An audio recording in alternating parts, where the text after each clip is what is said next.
What's going on, guys? Back with another video today. Today we're going to be looking at Thomas Partey's one to watch card. He's coming in at 86 overall, 73 pace, 77 shooting, 85 passing, 83 dribbling, 84 defending, and 87 physical. This is of course after his first upgrade. He did get an inform in the last team of the week, so he comes from an 84 to an 86. He's coming with a height of 6'1", medium high, right foot preferred, 3-star, 3-star. His price is coming at 165 on the PS4, 180 on the Xbox One, and then 180 on the PC. I'd expect his price to drop a little bit more when he's back in packs next Friday, or this Friday is when he comes back into packs, so he should be lower in price again after that point. But yeah, let's get into the review.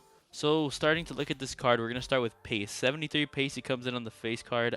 76 sprint speed, 69 acceleration. You notice that accelerations it is a little low.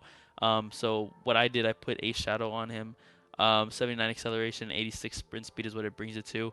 His pace is okay, I would say. He's not the fastest player, but I think overall it's still pretty good right now at this point in time. 79 acceleration, you do notice it a lot. I won't lie to you. He does feel kind of sluggish sometimes and slow a little bit, but once you really get him, once you get him going and you get past that acceleration, he is pretty quick and or pretty fast, not quick.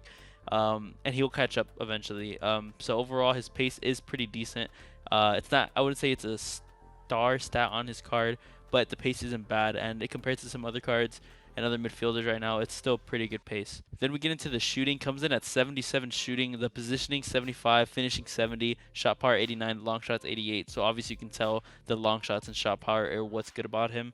For me, he didn't score that many goals. I think only 6 goals, and I don't know how many actual rivals and champs games because I've been playing other squad battles and friendlies for like objectives and things like that. So, but overall, he didn't really score too much for me. But I play him in a 4-3-2-1 and a 4-1-2-1-2 narrow at the center mid in both of those positions, and he's not stay back, so he does get forward sometimes. And it's not about him finishing; it's more about I never really have him in the position to shoot. I don't really shoot that many goals with my center mid, and usually if it is, it's my Nkunku on the right side and not the Partey on the left. I kind of already know. I don't expect him to come in and finish goals for me, so the way I play him, he doesn't really come in. But he did score some pretty decent goals for me from time to time. Some things that I wouldn't expect, and overall, I did not notice him missing any clear chances. But I wouldn't say finishing or shooting is a strong point of this card, but I think it's definitely a benefit to have somebody like this who has very good defensive and physicality stats with pretty decent shooting, because 70 finishing is not too bad. 89 shot power, 80 long shots is definitely not bad right now. So and if you're looking for a box to box comparing to other cards, that's still pretty good. So I would say his shooting is still a plus for, a midfielder at this point. And then looking at passing, 85 passing overall, 88 vision, 77 crossing, 73 free kick accuracy, 90 short passing, 88 long passing, and 72 curve. I'm not sure what vision does in this game, but as you can tell, compared to his stats, 85 passing, it's a pretty good overall. But what I think what brings it down is the crossing and the free kick accuracy, which is kind of a good thing because that means his short and long got pretty good boost to them. 90 short passing and 88 long passing are very good. The curve only 72. I didn't notice it too much in his passing, but to be honest, I thought his passing was pretty good. I never noticed him do anything wrong with it. I think it was probably the best part of this card is how good he was at actually passing the ball for me. He did very well passing it. He's mostly involved in the build up. He was never really the point where it's him passing it to the person finishing it. So he didn't stack up too many assists for me, but he still did get a pretty good amount. I think it was 16 he had for me.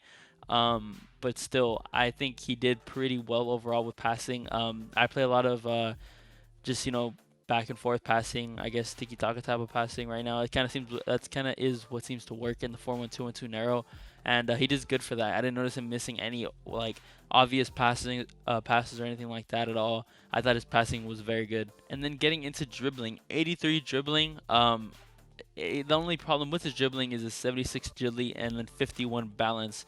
And then 87 reactions, 85 ball control, 86 dribbling, 88 composure. With the agility only being 76 and him being kind of tall, you do notice him being a little sluggish, and he is kind of heavy from time to time. But I don't think it was too much of a problem because I see this card more as a CDM and a CDM that gets forward from time to time, not really more of a CM. And if he is CM like he is for me, he's not always attacking. He's like involved in build up, but he's not gonna be like somebody that was in the box and I need him to dribble past the players. So I never really noticed it be too bad. And from time to time when I did have to dribble past the player in the midfield, he did pretty good. So I don't think his dribbling is amazing, but it's definitely not bad at all. But I mean, 86 dribbling, 85 ball control, that you can tell he does have, he feels all right on the ball, but that 76 agility, 51 balance do bring him down a bit. The balance, I didn't really notice him falling over. So I mean, in that regard, he didn't feel bad, but I think it more has to do with his quick turning and how fast he turns around, which he is a little sluggish. So I mean, what can you really expect though from a 6'1" CDM? I mean, and he looks like he has well-rounded stats all around. So that's kind of the thing that you kind of have to deal with sometimes when you're looking for a box-to-box midfielder, that they're not going to be really amazing at everything. It's going to be more like they're pretty well-rounded all around, and that's what I think is good about this card. But he's not going to be like absolutely exceptional at some things. Looking at defending, he has a pretty good defending stat, 84 overall. His interceptions coming at 86, heading accuracy 69, 82 defensive awareness, 87 stand tackling, and 82 sliding tackling. Overall, interceptions is kind of a weird stat because I don't really know what it does, because if you're using him most of the time, you're technically making those interceptions yourself.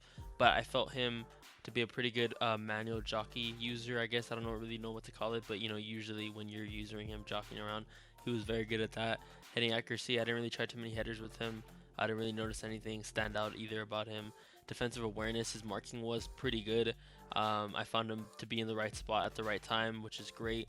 And then getting into his tackling, I thought the tackling was probably one of the best things about this card, because when I tackled with him, it felt like, he was solid. He wasn't going to mess up, and I didn't really notice too many errors with him. So overall, defending was a very big plus on this card. Coming in at 87 physicality, 84 jumping, 94 stamina, 83 strength, 85 aggression. Some amazing stats there. Starting with the jumping, I didn't really notice him, like I said earlier, too much doing anything in the air. 94 stamina is amazing for a box-to-box midfielder because you want them to do everything, and he's around up and down the pitch the whole time. From the first minute to the 90th, he feels exactly the same, which is fantastic. I think probably the top best stat about him, I said that the tackling was probably the best, but just being available for so long is very important, just in any game or any sport. So 94 stamina is amazing. 83 strength and 85 aggression, I would say those felt a lot higher than just 83 and 85. I thought his strength was really good, but that probably has to play more into the fact that he has good tackling, and the fact that he's 6'1" with the high and average body type. So he's big, tall, made him feel probably a lot more stronger than he really is. But overall physicality being the highest face card stat on his card really felt true to what it says, and it's a great stat on him, and it just really rounds this card well up together. Getting into, was he good overall? I think he was very good. I rate him very highly. I think he is great. Overall, a box-to-box midfielder, good stats everywhere, leaning more towards the defensive side of things with decent dribbling and decent passing, a little bit low on the pace and shooting, but shooting was still overall pretty good for, a box-to-box, like I said. Was he worth it? It's kind of hard to say because a one-to-watch card, it's kind of different. It's based on, real-life performance, which is nothing that I can determine or you can determine. Looking at the inform itself, 86 at 123, I think that is a solid price. The 84 overall at 80k, I think that's kind of a little pricey, or 90k, I think, because that one will drop sooner than the inform will.